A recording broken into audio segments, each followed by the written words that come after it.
The FBI will keep working day and night to destroy this network. It is a top priority. Waller County Sheriff's Office. I heard some gunshots, and I think someone's dead. Quickly learned the call was fake. A case of swatting, someone reportedly using a device that alters voices, calling in a false report. We traced the call. It's coming from inside the house. And they know who was where when, and so they've got a pretty good idea of who they think is responsible. This video is for adults only. Discretion is advised. Everything I'm sharing is my opinion.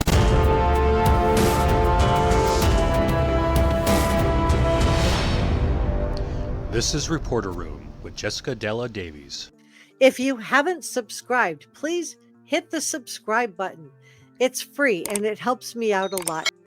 Well, Steve, good to see you. Thanks, as always, for taking the time. I know you're very busy. How did you find this out about the Tesla? Just to put a little bit of clarity on this. Yeah, so I've been tracking it pretty much since day one, since they picked it up at the impound yard, just to see, because that was what the kind of a nexus of our, investigation was the house and the car. You can track that through the system, and they kept it for 2 days, which I know a lot of people are making a big deal out of that, thinking it should have been kept, but that's pretty typical because it's not an instrument. It's crime scene location. That's what it is. So it wasn't really evidence as far as nobody thought that the car killed her. So. And remember, most of the evidence that they needed from that Tesla isn't coming from the vehicle itself, right? It's coming from Tesla Corporation, whatever they were able to get off those cameras. Do they have footage of Celeste in the car with David that links her? But finding out that they're moving it from circumstantial to a forensics evidence case tells me that there are more pieces of this puzzle that we have not seen yet, you guys. I think we're on arrest watch now. So they processed it, and I just kind of watched it, and ended up back in the impound yard, and curious to see what their move would be, whether to pick it up, when to pick it up, what to do with it at that point, because it's a kind of a tricky situation. Just to put a point on that, I mean, it is the scene of where her body was found, and processing it for 2 days. In your experience, is that a thorough amount of time to actually process it for what? For DNA, for fingerprints, for any kind of evidence that's left behind, to give any indication about when she was put in the car, who might have been in that car? Because again, people who don't know, they said 48 hours and then you release it. That doesn't seem right. I mean, couldn't they have held on to it for longer? And was there not even a possibility to hold on to it and, until there's actual charges? Well, if they thought that the Lexus actually was, the Tesla was actually used, in the crime to actually kill her, then they could hold it through trial. But this is more of a location, where she ended up. So what they do is they'll take it, and then they're allowed to hold it as long as it takes to do the forensic evidence of it. And listen, LAPD is a huge agency, and they do have a whole forensic center. And if you think about it, it's in the scope of things, of crime scenes, it's not the biggest location in the world. So I think their techs do have the ability to go in and do the DNA, all the fingerprinting, 3D imaging of the entire space of the vehicle, and it didn't shock me. And those units, operate 24 hours. So I think if it goes to trial, we'll see that they did a very thorough examination of the vehicle. So there we go. I think he was having some anxiety about the case, but it seems like everybody feels a lot more confident about this case now, hearing that it went from circumstantial to forensics, and hearing that Neo was only in there for 30 to 40 minutes tells me that either he didn't get the plea deal that he wanted, or he got no plea deal, and she just wanted him under oath, taking the fifth in an effort to maybe get somebody else indicted too, allegedly, in my opinion. I know you can't reveal the identity of the person who ended up picking up this car, but let me just ask you this. Were you surprised by who it was? No, not necessarily. I mean, we figured, I figured it would be somebody that is known to him, and there was a group of 5, 6, 7 people that were around a lot. And I think just because of the length of time that we knew she was in there from the beginning, we knew it had to be at least a month or so because of the tow reports. So you just figure somebody else had to know what was going on, and then also just even not stopping the tour or having a statement.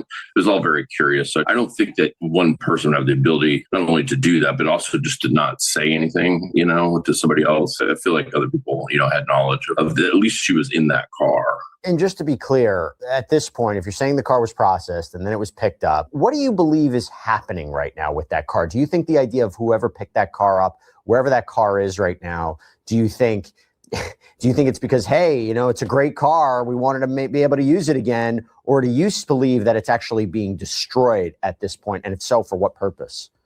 Yeah, so my personal opinion, and it's just my personal opinion, is that they're probably going to destroy that car. So what happened was it was, went through the process of or it crossed the 90 days or whatever it was before the vehicle, because it had a value over $4,000 to go to auction. They went through the whole process of transferring the ownership. And then in the afternoon, right before it was going to auction the next morning, and I talked to the impound yard, somebody. And the reason we're watching this is we're hearing new reporting, and this is sad. So trigger alert on this part that, we're hearing new reporting that Celeste was being passed around. And this is something that's gone that Steve believes. Now, remember, he has more pieces of the puzzle than us, which is why we're watching this together as a reporter room community. So I just do want to share that. We're going to keep going on this. So this is, again, Steve Fischer being interviewed by Jesse Weber on Line Crime. Came in with notarized power of attorney signed by David, because he was the only registered owner of the vehicle, to release that vehicle to this person. And they paid the impound fees, which were around 10 grand at that time, and released the vehicle. And then just hours later, that person obviously had bill of sale on the car too, because they went to DMV and they transferred it. And it now actually has, I know who the new owner is, but which I can't disclose because DMV laws, but it now has California plates. But I think that's just a technicality to get it to where that person can dispose of the vehicle, probably. Just my guess. I don't see why they'd want it. And so this makes me wonder if it was like a family member, like maybe David's dad or something like that, that got the car, put the car in his name and put California plates on it. But it could also be they're going to try to resell it. I mean, I would think they would be trying to raise money for a defense. For what is now a forensics case. But this is important, but it's not the most important part of what we're going to talk about during this interview between Jesse Weber and Steve Fischer. Just to be clear, if I wasn't clear before, that the person who purchased it, right, that bill of sale, DMV, this is somebody, I know you can't identify but this is somebody you weren't surprised by who purchased it. And I'm apologies for putting words in your mouth. I didn't know this person. I didn't know that name was not familiar to me before this. Oh, okay. So not a family member then, because Steve would have known that. And I'll say it's not somebody they can tie right into David, but they obviously know somebody, either David or his legal team, or they know somebody because they had to get David's notarized signature, giving this person power of attorney to get the vehicle out of impound. The title transfer, the ownership transfer did not happen at the impound yard. They just had to get it out first and pay those impound fees. But they had notarized paperwork from Dave, signed by David himself, saying this person was acting as his agent to do that. So there's some relationship somewhere. I know who they are, but I don't know what their role in their, David's world is. Okay, so not somebody in his entourage and probably not a family member. So maybe from his dad's law firm, somebody like that. I'm going to ask you a very specific question. A lot of people wondering, nobody knows where David is since he was left the torque. There is a question about what David knows at this point, how much he's involved in whatever's going on. Is this notarized paperwork something that he would have had to sign after the car was found, after Celeste's body was found, or is this a piece of paperwork that he gave a lawyer or a manager years ago and said, whatever decisions you need to make, keep me out of it, you just do something on my behalf? I know that's a really tricky, specific question, but I think it does become important in terms of what his knowledge is, in terms of what's going on right now. No, these impound yards, they have paperwork that if the registered owner is not going to be able to do it, it's specific to that transaction. So this was not a broad power of attorney that was signed a long time ago. This was something that was specific to releasing that vehicle that day to that person who was acting as an agent for David, signed by David. And in terms of... Okay, so not a POA, not a power of attorney. This was somebody that was acting as David's agent that day. I think, this is just my opinion, I think that Tesla, probably now it's worth $50,000 or $60,000, but I would think that David is going to try to get every penny he can get for legal fees. The importance of this car. We've talked before about how it's being reported. There's a grand jury that's been impaneled to hear evidence in connection with Celeste's death. It hasn't been obviously confirmed by authorities, but assuming that's happening, how big a role do you think that Tesla plays in terms of it's not just, we cover cases before.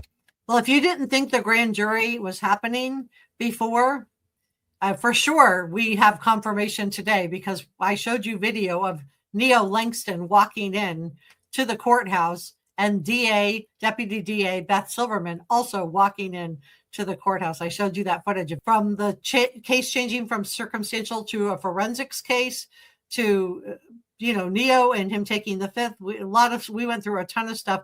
This is really important too, though, because this is going to go to that, I believe, to the Discord group that we've been talking about. Or where there's a dead body that's found in the woods, and sure, the woods become important, but how much do you think that this Tesla will be a key piece of the evidence, a key piece of the puzzle as to who was involved in what capacity? Yeah, I think it's going to be a super important piece of evidence, because they're going to say, she was in this vehicle for an extended period of time. That can be proven. We already know that from the medical examiner statements that it appeared she was in that vehicle for an extended period of time. LAPD has said that. So the fact that he never filed a report that the car was stolen, and when they can backdate this to figure out approximately when she was put in there, they're going to know what the basically chain of custody was on that vehicle and who had access to it, who was moving it around. That's going to narrow down, the people that probably knew, at least that, even if they didn't know what happened, at least that she was likely in that vehicle. So I think it's important in that way, but it's not something that jurors, I think, have to physically see to get a sense of. I think that when they process it, they'll have that what they need. Steve, we always wait patiently for your next post on social media to see what piece of the investigation you can share. Why did you want to share this information about the Tesla with the public? Are you hoping that somebody might have more information, can come forward? Why do you think it was important to share this publicly?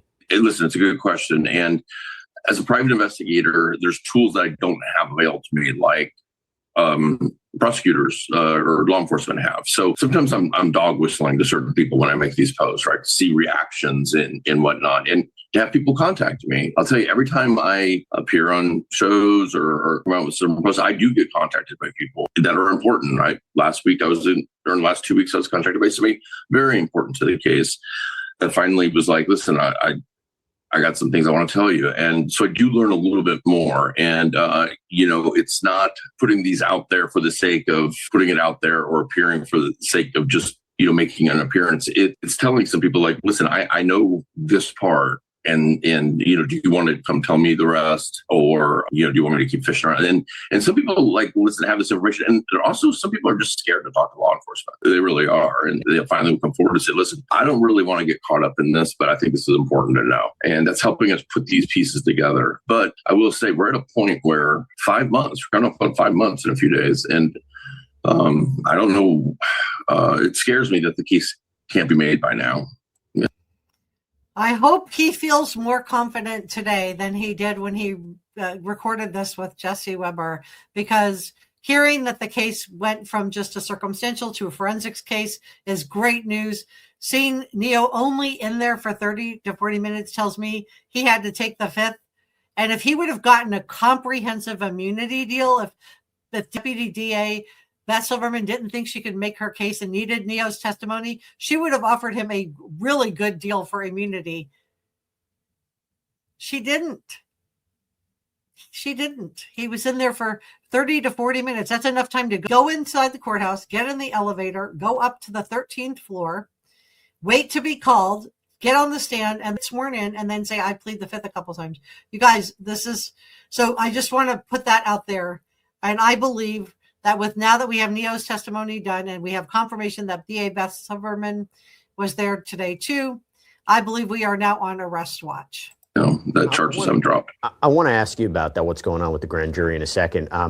No, and I hear you that people are contacting you. Maybe they're nervous, but also want to provide information, because a lot of people are invested in this case. They want justice in some capacity for what happened to Celeste. And we still don't even know exactly what happened. As we've mentioned so many times on the program before, the medical examiner's records have been sealed, so we don't even know the cause and manner of death. One thing you mentioned last week was regarding this person, Asia, who is, I believe, a streamer of some kind. And as we talk about the Tesla, we talk about the movements of the Tesla, who picked the car up, where it was placed.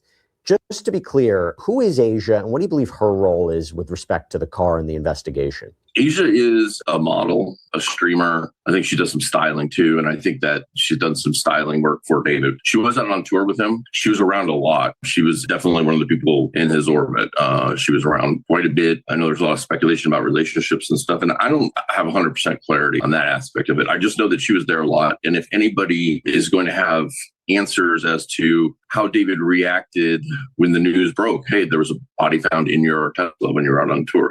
She was there. I mean, I think those would be interesting conversations to learn about, just to see what reactions like or what conversations were like. Or did people already know, and this was bound to happen? I just feel that there's no way that there's not multiple people that knew at least that she was in that trunk. And I'll tell you what's going to be very important. Did you guys catch that? Listen to that one more time. This is so important. I just feel that there's no way that there's not multiple people that knew at least that she was in that trunk. And I'll tell you what's going to be very important.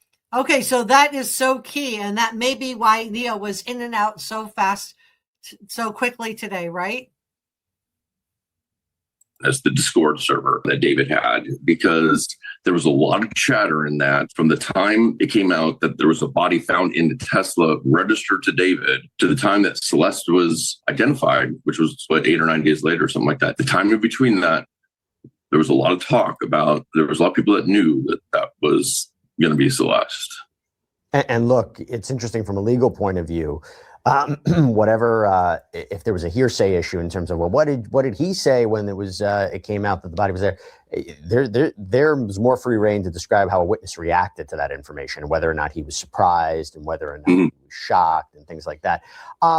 This goes to a bigger issue that you mentioned last week. We talked about it a lot on Cyber, but you're vocal on X about the arrest of Neo Langston. So this is David's purported friend, this streamer who was picked up in Montana last week at his mom's house, apparently on a failure to appear as a witness warrant out in LA. He has already been reportedly brought back there. This has led to the belief that he may be testifying in front of a grand jury out in LA, right? Reportedly has been hearing evidence for quite some time. And this is what you said in part, the arrest of Neo Langston for failure to appear to give testimony, which are the exact words used by the sheriff's department when speaking with me, concerns me to a certain extent, assuming this arrest is related to the Celeste Rivas Hernandez case. Targets are not typically called to testify in a case. At the state level, target letters are not always required, but issuing a subpoena to a target without providing notice is extremely risky. A defense attorney would likely argue that any testimony was coerced. Had Neo received a target letter, he almost certainly would have retained counsel and invoked his Fifth Amendment rights. That makes me think that he is viewed as a witness rather than someone currently at risk of being charged. Did one person act alone in concealing Celeste's body? If this was a homicide, did a single individual act alone without a conspirator? I find that unlikely. This leads me to believe that Neo may represent a last-ditch effort by prosecutors, a Hail Mary of sorts, because they do not yet have what they need to fully make the case. They may be attempting to pressure him into cooperating, potentially by offering immunity. Is Neo the last hope? So, Steve, just to break that down for a second, I hear exactly what you're saying. In other words, there's a possibility here that Neo may be involved in what happened to Celeste, and bringing him in strictly as a witness, as opposed to somebody that the grand jury can issue an indictment against. I could hear your concern. Something I mentioned on my show, and I'll mention with you again, is there is always the possibility that, assuming for a moment that Neo and David are connected to this, he could be testifying against David. He could be testifying against David and another individual or another individual. There could be people, Neo might just have knowledge of something and not actually be a part of whatever happened to Celeste, right? That's still a possibility. Absolutely, it is. But there is more. I think I'm looking at this whole situation a little bit broader than just the homicide. I understand the homicide is what we're looking for, but Celeste was trafficked. And listen, there's messages just that. Listen, there's sex crimes against this girl, and there's certain people that knew what was going on. There's certain people that gave rides to her back and forth, even to Lake Elsinore. And so it's not just the homicide for me. I just think that this is one of these things where we got to start standing up for these young girls that are just taken advantage of by these predators. There is other crimes, whether it's concealment of the body, whether it's anybody that helped in facilitating her to stay with David. And so it's not just the homicide. And I hope it's not a situation where it's like, we can't make the homicide, we just can't get there with it and let it go, because there is other crimes. Well, I don't think that's what's happening. I hope that, and remember, this was recorded before that AOL article came out. Have you learned anything more about Neo since the last time we spoke? I haven't. Current state or what's going on with him? I honestly don't know. I don't know if I was just an assumption. I assumed that if it was to bring him in front of the grand jury, I imagine that probably happened quick. But then with the $60,000. It happened today. $1,000 bond. I mean, that could have been released by now. We don't know. I have checked, and there's no charges in the system. And I think he would have had to, been charged by now. But it's weird that there's a bond up. So I don't know what the bond exactly is for, unless they pushed his appearance up. It's all super confusing the way it's going on. Well, now we know the bond was in effect because he had not appeared. And then when he did appear, it was lickety split. Less than 40 minutes, 30 to 40 minutes. So he had to walk in the building, wait for the elevator, get on the elevator, go up to the 13th floor, get off, go into the courtroom, wait to be called, raise his hand and swear on the Bible that he's going to tell the truth, and then take the stand. And then he testifies, but he's back out in 30 to 40 minutes. No, he took the fifth, in my opinion, allegedly. He took the fifth.